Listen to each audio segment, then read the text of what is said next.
If you love thrilling mysteries, step into the unknown. Join the hunt, uncover the secrets, and feel the suspense. Don't forget to hit subscribe, and be part of the V-Quest journey. It was close to midnight when Ethan Brooks first saw the car. The road outside the deserted gas station shimmered with thin silver rain, and the only light came from a half-broken street lamp that flickered like a dying firefly. Ethan had been driving home from his late shift, tired and half-dreaming, when something caught his eye, a glint of polished metal parked beside the rusted fuel pumps. The car looked impossibly out of place. It was a 1967 Pontiac Tempest, jet black, its body shining as though it had just rolled off the showroom floor. Even in the dim light Ethan could see his reflection on its hood, distorted, ghostly. A hand-written, "For sale," sign was taped inside the windshield, the ink blurred from the damp air. He slowed to a stop. No houses stood nearby, no traffic hummed on the road. The gas station had been abandoned for years, he remembered it from his childhood, boarded up after a fire. Yet here was this car, too perfect, too deliberate, as if it had been waiting just for him. When he stepped out of his truck, the night pressed in around him, quiet except for the soft hiss of rain. He walked closer. The smell of old leather and cold metal drifted from the car's open window. He ran a hand along the smooth fender. It was cold, colder than it should have been. A voice came from behind him. "Beautiful, isn't she?" Ethan turned quickly. A man stood in the shadows near the old service bay. He was tall and thin, wearing a brown coat that looked several decades out of fashion. The collar was turned up, hiding most of his face, but when he spoke again his tone was calm and strangely musical. "She's been waiting for the right owner," the man said. "You can hear it, can't you? The hum beneath the silence."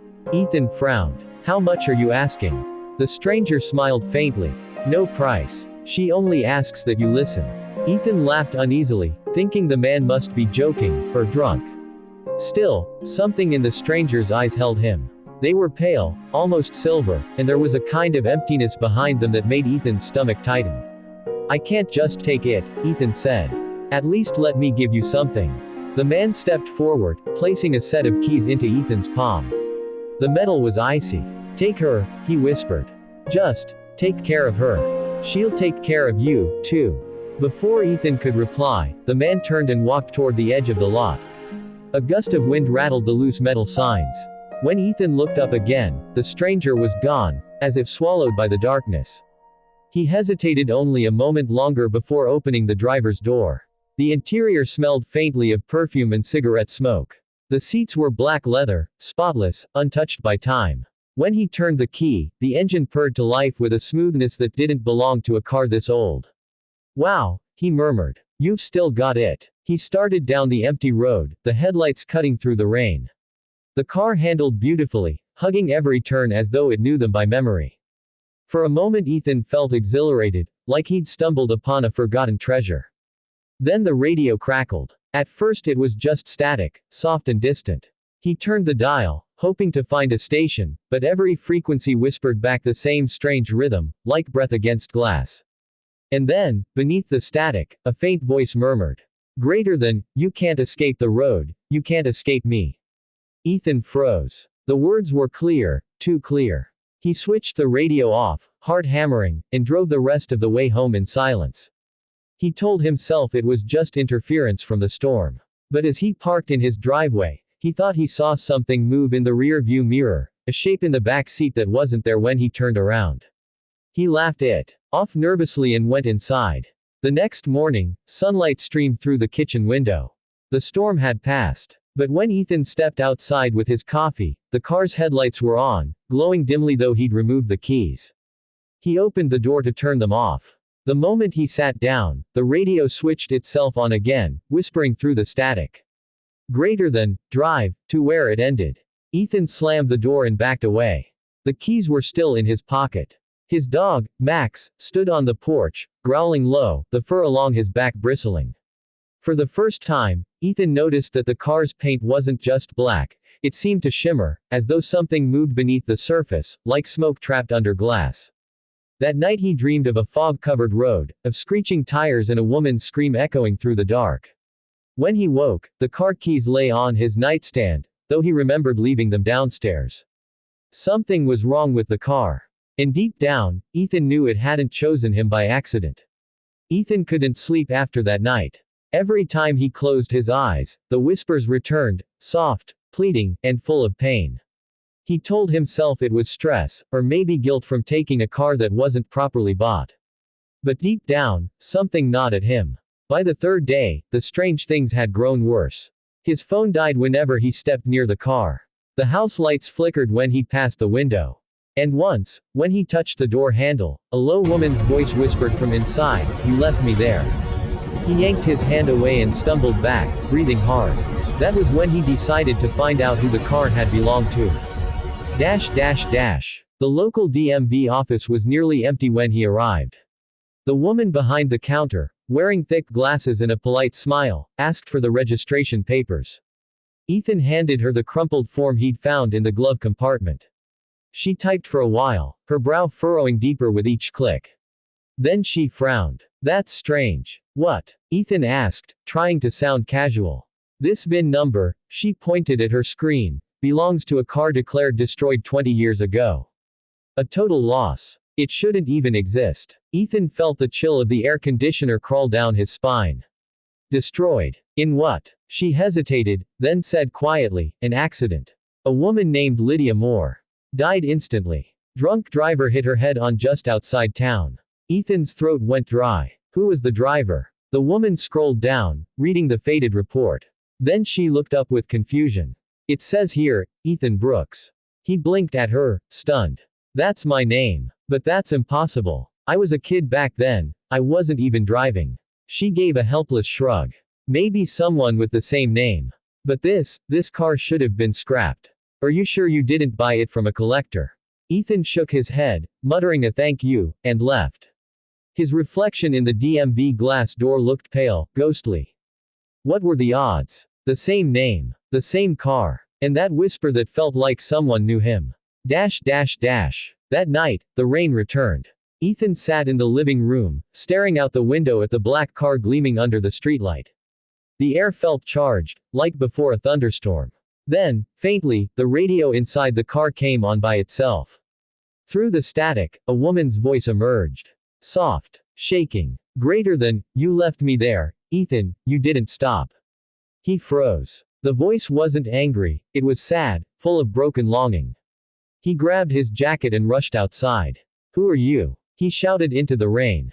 The whisper returned, stronger now. "Greater than, you know my name. You know what you did." Ethan yanked open the car door, slid inside, and turned the key. The engine roared like an animal.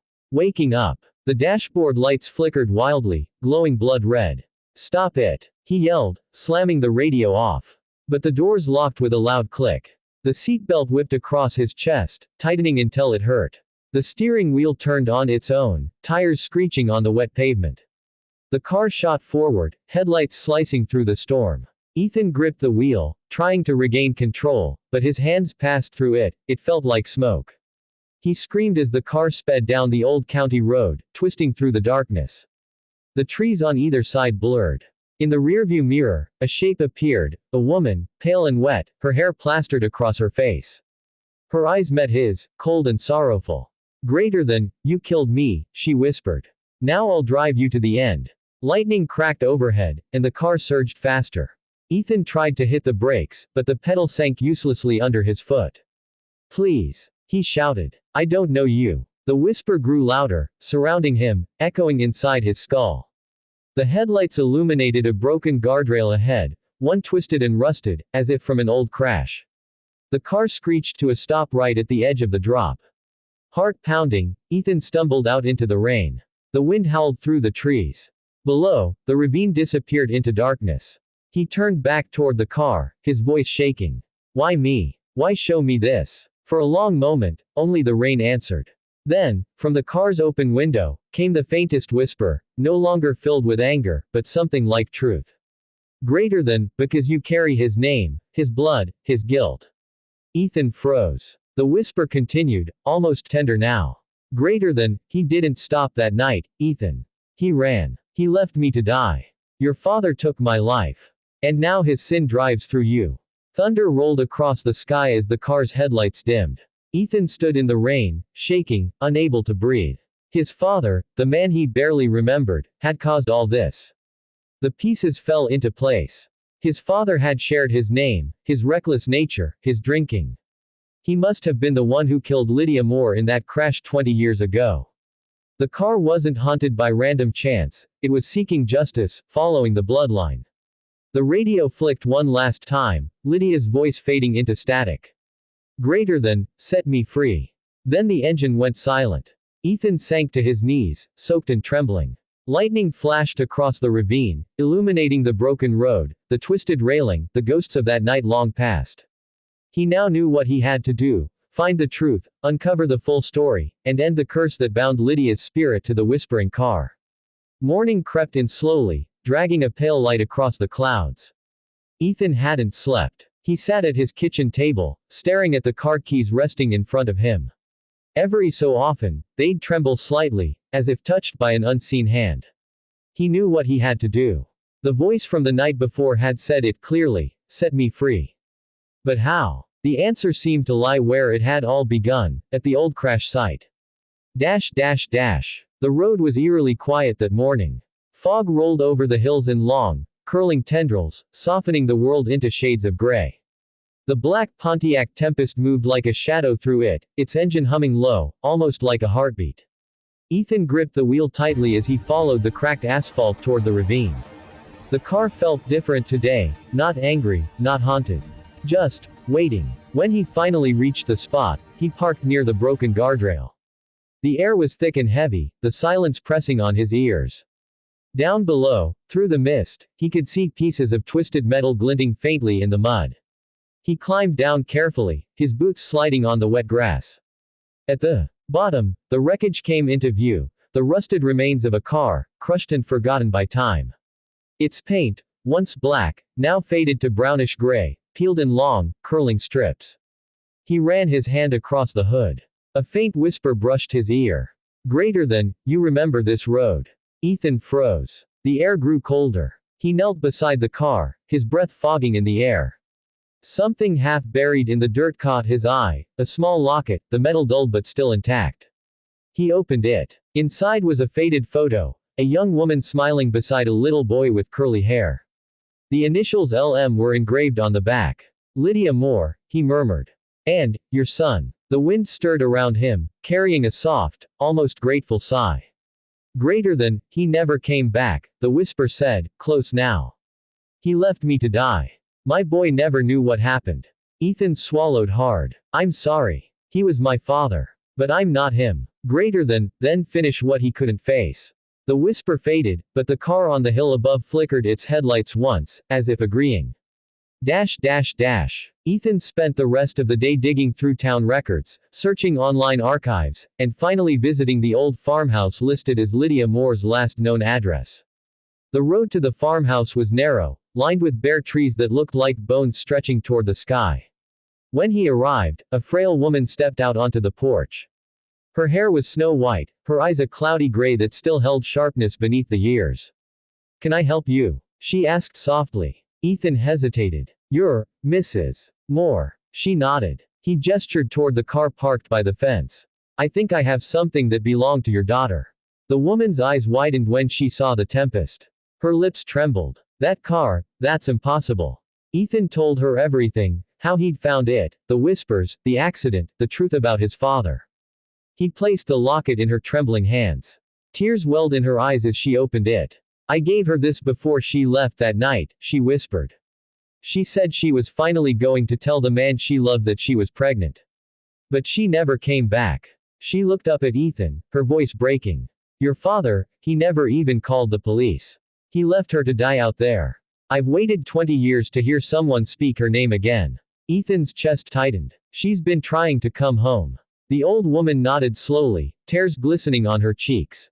Then let's bring her there. They drove together to the town cemetery. As they arrived, the sun dipped low, casting a golden light over the rows of stones.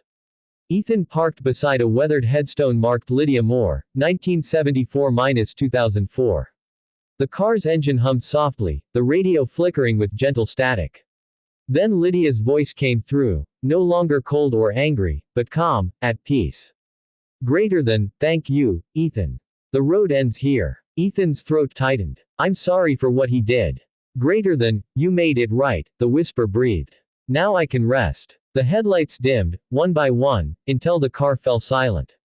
The engine stopped, not abruptly, but like a deep sigh after years of exhaustion.